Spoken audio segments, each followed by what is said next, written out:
Hi guys, Kelly here from Body Fit Solutions. I thought it was a good time for us to look at some ways we can improve our feet mechanics.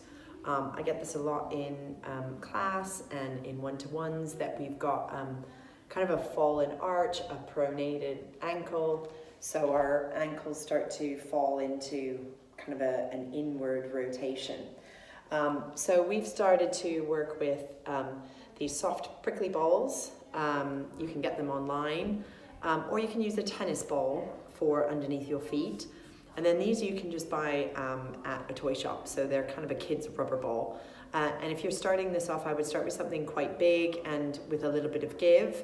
And then as you get better and you work through your feet more, then you can go to a smaller and slightly harder ball. So one of these prickly balls, don't get the hard ones, but the ones that are quite squashy. And then a squashy ball. I'll put a link at the bottom of this video so that you can see where you can get these balls and the things that I've got here. I'm also using a half roller, and these are quite handy. So they're just kind of a little piece of a full roller. They've got a prickly surface on. They're quite nice for quite a lot of other things that I'm going to show you today. So if you find that is quite useful. If not, you can just use a head pad or just a thick book, and you'll find the right height that works for getting the calf tissue stretching. So we'll just play with some of these ideas. Part of the video, you're just going to see my lower half, so sorry if my head's cut off, but I wanted you to see what I was doing with the feet, and then we'll come down on the mat and kind of look at some things. So we're going to start with the tennis ball or the prickly ball, and you're going to put it underneath your foot. So I'm going to start with this side. And first just starting rolling, so just stimulating underneath the foot. If you do have kind of a hard prickly ball, you could do this with that surface, but don't put too much pressure on it. Okay, so we're just rolling around. And what I'd like you to do is squash and release. So with the tennis ball or this prickly ball, you can do this quite nicely. So I'm just squashing, releasing. What that's doing is letting the bottom of the foot start to get some spring back. So if we're quite tight in the fascia underneath the foot, it's called the plantar fascia, then we want to kind of bring some spring back. So I'm just squash releasing, I'm just moving my way down the foot. And you could go a little bit to the inside edge, and do a little bit there, so stimulating the arch of the foot, and a bit on the outer edge. And also at the same time we're balancing on the other leg. Working through the foot, squash, release, squash, release. If you need to hold on to something, that's fine. So about a half a minute to a minute worth of squashing. And then you should notice that your feet feel a little bit flatter. And if you can see in my arches, I have the tendency to fall in, whereas actually we want to have a little bit more space there. So this foot feels slightly different just by doing that. Okay, then what I'm going to do, I'm going to show you the bottom of my foot, okay, is we're going to work the ball down the toe edge side, and I'm going to squash, release, squash, release, squash, release down that inside edge. So this is my right foot, and then I'm going to go down the middle lane and then go down the baby toe side, okay? I'm actually in the video doing my left side just so that you can see it a little bit better, okay? So I'm going down the big toe line, squash, release. Being very careful here because this can be quite tender for some people. So I'm just very slowly easing my way and putting the amount of pressure that feels okay. Okay, so if you find kind of an ouchy spot and you feel that the tissue is kind of getting angry back, then just ease back, let it melt a little bit, and then continue when you feel ready.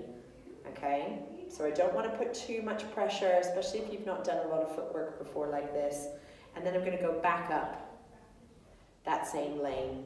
Just see if it feels better coming back up. And I finish at the pad of the big toe. And then I'm going to go between the second and the third toe and go down that lane. Now this can be quite tender because it's right in the middle of the foot. So very carefully, I'm just noticing the ouching. You're just molding your foot around the ball. So just really carefully, especially around the heel, there's some nice parts there. And again, I'm doing that squash release, sorry, then I'm making my way back up. And you can see I'm slightly losing the ball, so you might just need to reset yourself as you come back up. Okay, and then finally down that baby toe line, which can be quite tender if you do have rolled in feet. Okay, so I'm working down that outer edge and then making my way back up. So again, probably about a minute or two on the foot, okay? And as I stand beside the other foot, I'm very aware that now I've got more surface area on the floor. I can feel more spread out and my arch feels slightly lifted, okay? So I want you to do that on both sides, obviously, and ideally this would be a daily practice that you do if you do have a lot of concerns with your feet. And just make sure that you tread very gently and carefully over the ball, okay, so that your feet get used to that pressure. So after you've done that, we're going to go into some calf releasing. And some traditional stretches that we do is kind of into those patterns, which is fine. Really good. What I want you to do is make it so that you feel the heel reaching backwards rather than the heel pressing down into the floor. So it's like the back of the heel is reaching back more. And then a little release and the heel reaches back. So those stretches are perfectly fine. I would also recommend going into these kind of patterns where you gently bend and again reach the heel backwards in space. Okay, so my Achilles heel is reaching back. And being conscious not to be in that turned in pattern. Okay, so I'm very aware that I want the knees to go forward and to just give that little bit of give. So those stretches are quite handy. What I like to do is to use this little half roller. So I place my heel down, so you can see that. Okay, so I'm going to place my heel down, put as much of the foot on, and then stand beside the roller. And I'm just allowing the heel to feel heavy and to drop towards the foot. And this is giving a really nice, beautiful stretch. It's more intense than the other two stretches I've done. That's why I really like this roller. So I'm just facing this way and I'm dropping the heel kind of down. So with the block, you can get the same sensation, or a book. I want to be more on the outer edge of the foot slightly, so slightly turned out, slightly wrapped into the upper leg, and then just letting that heel drop. So just find probably the stairs. People have asked me, can I put my foot on the stairs? It's a little bit too high, so you want to really be able to support your foot and then rest your heel down. And I would just breathe for a good minute doing that. And just letting the heel drop, letting it sink into the floor, and letting your spine grow up. Because what you find with people that have some tightness in the calf is often we have restrictions in the hips. So some of you will start and be very much here. So can we get the heel to drop so that the hip can start coming up? Now what I like to do with my clients after here is go into a little hip hinge. So letting the heel stay heavy, the hips to drift back. So we're really getting that crease at the front of the hips. I'm going into kind of a bent over posture. But you want to be aware that you're not putting the load here. So the load stays in the back of the leg as we go into this little hinge. And this is going to give you a little stretch in the hamstrings. And then come up. Still keep towards that outer edge of the foot. And coming into the hinge. And just breathing through. And I would do about 3 to 5 of these. Try to resist the ribs kind of flapping out. Sorry, I'm getting cut off. I just want you to see what's happening in the lower half. And into the hinge. Okay, so we're lengthening through the back of the legs. And breathing. So there is a little bit of a drift back rather than the upper body folding forward. Okay, and again I would do the same thing every side. So right now I'm very out of balance because I've been working on my left leg. So we want to make sure before we do any strengthening exercises that you do both sides. Now what I quite like to do is to strengthen the arch of the foot a little bit, especially if we're in that pronated pattern. So I go into a little ballet first position and just allow the ankles to roll in.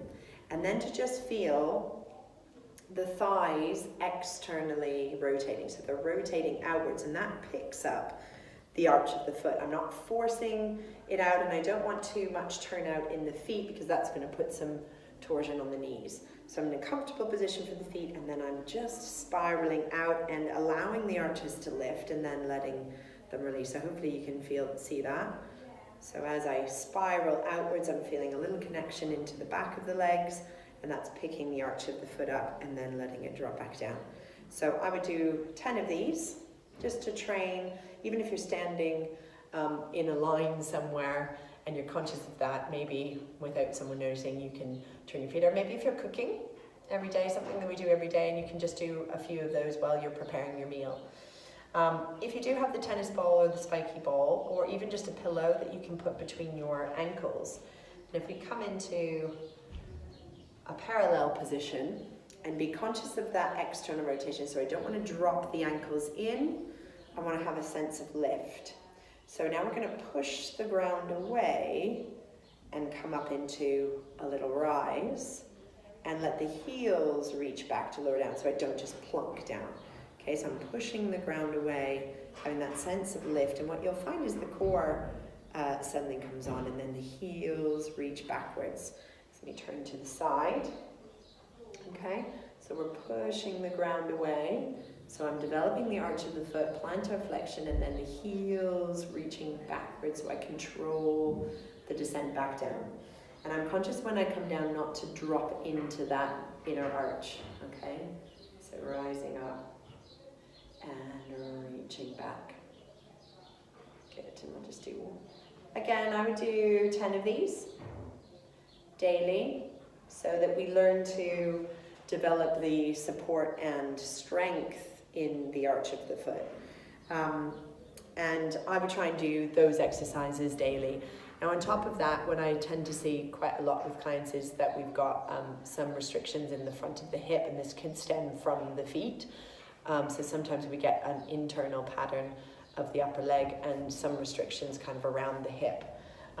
So if you do have that little half roller, or you can just roll up a towel underneath your pelvis. I'll show you some hip releasing exercises.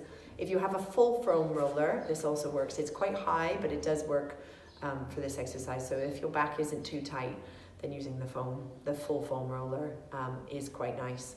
And if you get a chance to get 2 of these prickly balls, which I'll give you the link below, I'll show you some pelvis stuff with that. So I'll show you some stuff with this and with the roller that you can do. So we're going to lie on our backs, and we're going to put the 2 prickly balls on either side of the pelvis. Okay, so the sacrum at the bottom, we want the balls on either side. And I'm just going to do our gentle pelvic rocks. Okay, so rolling the pelvis gently up and down. This is quite nice to free up tension in the front of the hips. I want to melt into the balls. And then just roll lightly. You don't want to have the balls too high or too low. It should feel quite easy to roll. So do that a few times. Inhaling, going down. Exhaling, going up. And then I settle in the middle and let one side melt into the ball. And then the other. Very subtly, like a seesaw. One side heavy, one side light.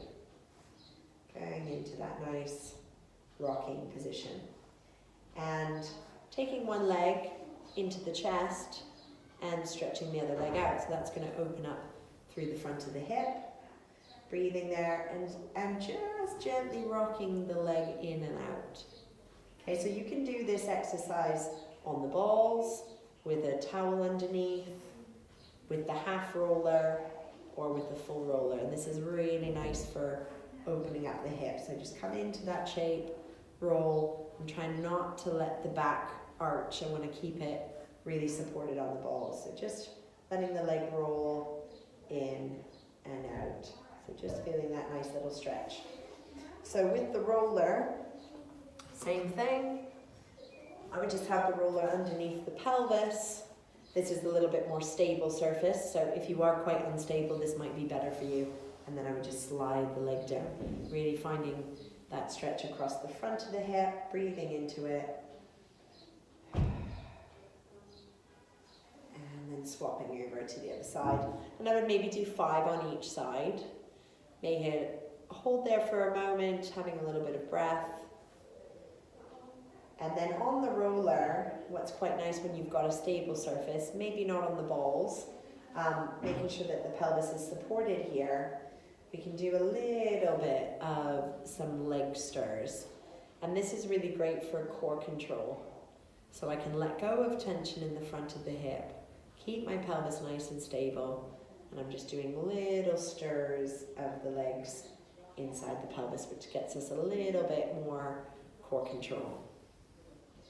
And then careful as you come down, especially if you're on the big roller, one leg at a time, lifting the pelvis up and taking it away, and then roll yourself up. So hopefully that was helpful as a little exercise for your feet, but also working a little bit up the chain and being considerate that we do sit a lot and we're not using our feet as much. I encourage you at home, if you have a nice garden now it's summer, to walk around with your bare feet, feel the ground. At home, if you've got carpet and floor and different surfaces, just to feel your feet on the different surfaces. Obviously if you're on concrete and hard surfaces, we encourage you to have shoes on. But definitely where you can feel the earth and feel the different contours of the grass and dirt and whatnot in your garden, and that is quite helpful for the feet. And hopefully you'll have better foot health in the future. Thank you.